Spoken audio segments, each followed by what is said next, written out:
Dok se ruska zastava vijori nad oslobođenim Storoževom, pitanje sudbine ukrajinskih vojnika u Makarovki izaziva brojne kontroverze.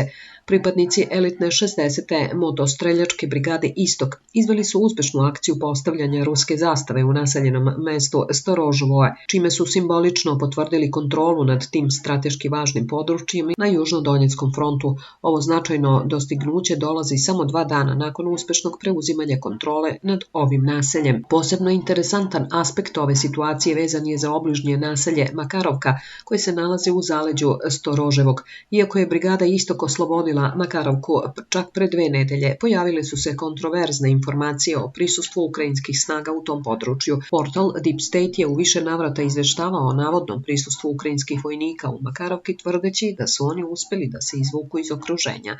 Međutim, ovi izveštaji su izazvali ozbiljne sumnje u stručnoj javnosti s obzirom na to da je celo područje oko Makarovke već je duže vreme pod čvrstom kontrolom ruskih šturmovika iz istočnog vojnog okruga.